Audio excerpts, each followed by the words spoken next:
ప్రభునందు మాకు అత్యంత ప్రియులైన దేవుని ప్రజలందరికీ యేసుక్రీస్తు వారి ఉన్నతమైన శ్రేష్టమైన నామం పేరిట శుభాలు ప్రకటిస్తున్నాను. బాగున్నారా మీరంతా?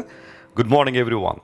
గత రాత్రంతా దేవుడు చక్కని విశ్రాంతిని మనకు అనుగ్రహించి ఈ ఉదయకాల సమయంలో ఆయన స్తుతించు వారంగా, ఆయన గణపరచు వారంగా, ఆయన కీర్తించు వారంగా ప్రభు మనల్ని నిలిపినందుకు మనం మనస్ఫూర్తిగా ఆయనకు స్తోత్రాలు చెల్లించాలి. నూతన నిబంధనలో మనకి ఇవ్వబడిన 2 ఆజ్ఞలు. ఒకటి, నీ దేవుణ్ణి ప్రేమించు.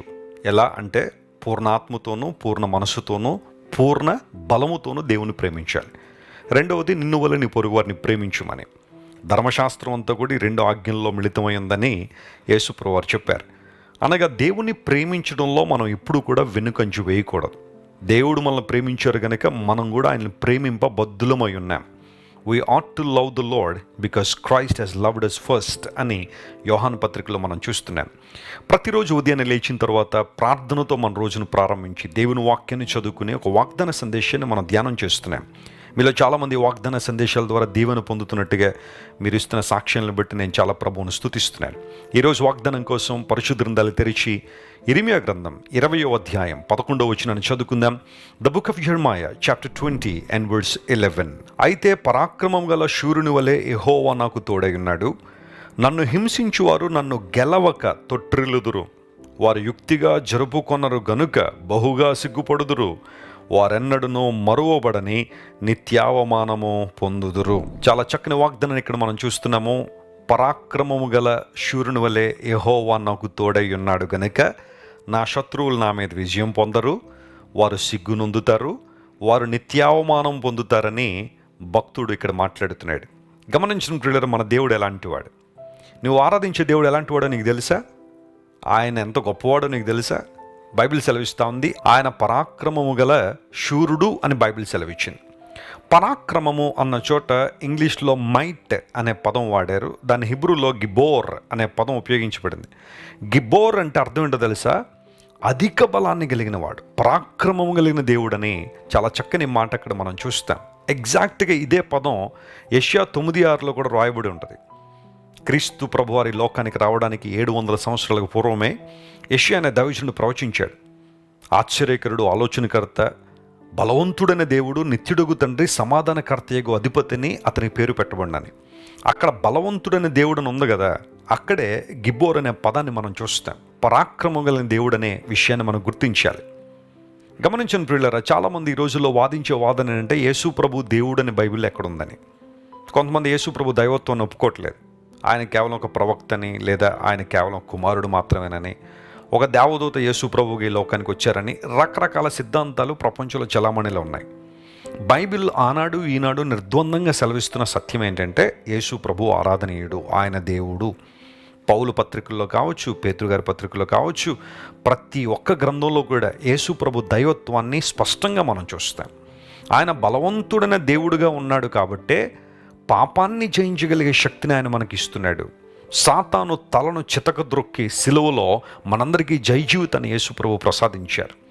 బలవంతుడైన దేవుడు మనలను తన బలంతో నింపడం ద్వారా సమస్తమును ఆయన కోసం జరిగించడానికి కృపనిస్తున్నాడు.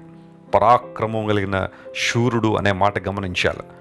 యాకోబు ఒక సందర్భంలో అంటాడు, యాకోబు కొలిచే దేవుడు పరాక్రమం కలిగిన వాడు అనే మాట వాడాడు. యాకోబు జీవితాన్ని పరిశీలన చేస్తే ఎన్నో శ్రమలు, ఇబ్బందులు, అతని జీవితంలో అప్స్ అండ్ డౌన్స్ మనం చూస్తూనే ఉన్నాం. వాటన్నిటిలోంచి ఎవరు విడిపించారు అతన్ని? ఎవరు గమ్యానికి చేర్చారు? 147 సంవత్సరాల యాకోబు జీవిత ప్రస్థానంలో ఎన్నో సందర్భాల్లో దేవుడు యాకోబును బలపరిచి నడిపించాడు. శత్రు సమూహాలు చుట్టుముట్టినప్పుడు భయంకరమైన హింస లేదా భయంకరమైన అవమానం ఎదుర్కోవాల్సిన పరిస్థితుల్లో కూడా యాకోబును దేవుడు తప్పించి బయటికి తీసుకొచ్చాడు. ప్రభునందు ప్రియ సహోదరి మరియు సహోదరుడా, ఈ ఉదయకాల సమయంలో ఈ వాగ్దాన సందేశం ఉంటే నీ జీవితంలో కూడా బలహీనుడు అయిపోయావా? ఏదో ఒక విషయంలో బలహీనతలో కొట్టుమిట్టాడుతున్నావా? ఒకవేళ నీ ఆధ్యాత్మిక జీవితంలో బలహీనత, మానసికంగా బలహీనుడు అయిపోయి ప్రతి చిన్నదానికి భయపడి అధైర్యపడి ఏమైపోద్దో, రేపు నా పరిస్థితి ఏంటో, నా కుటుంబ పరిస్థితి ఏంటో, నా బిడ్డల భవిష్యత్తు ఏంటో అన్న భయం బహుశా నీలో ఉందా? ఒకవేళ శారీరకంగా బలహీనుడు అయిపోయావా? దేవుని కొరకు ఏమీ చేయలేని బలహీనతలోనే ఉన్నావా? అయితే ఈరోజు బైబిల్ సెలవిస్తూ ఉంది, claim your strength in Jesus. యేసుక్రీస్తు ప్రభువులో నీ బలాన్ని క్లెయిమ్ చేసుకో.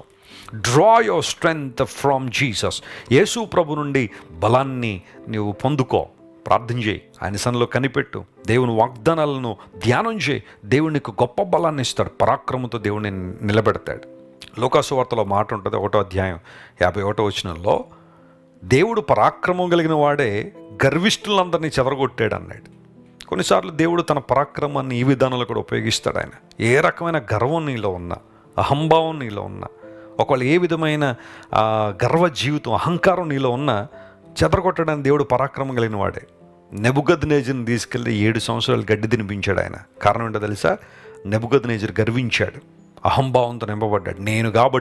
నేను కాబట్టి అన్న మాట ఎప్పుడైతే అతనిలోకి వచ్చిందో 7 సంవత్సరాలు తీసుకెళ్ళి గడ్డి తినిపించాడు దేవుడు నెబుకద్నెజరుని. దేవుని దగ్గర గర్వ జీవితంతో వద్దు, దీనత్వంతో ఉందాం. దేవుడు దీనులు హెచ్చిస్తాడని బైబిల్లో రాయబడింది. ఉన్నత స్థలాల్లో దేవుడు మనల్ని నిలబెడతాడు అని బైబిల్లో రాయబడింది. బలిష్టమైన ఆయన చేతి క్రింద ఎవరైతే దీన మనస్కులుగా ఉంటారో దేవుడు వారిని హెచ్చిస్తాడని పేతురు భక్తుడు తన పత్రికలో రాశాడు. ఆయన బలిష్టమైన చేతి క్రింద మనం ఉందాం.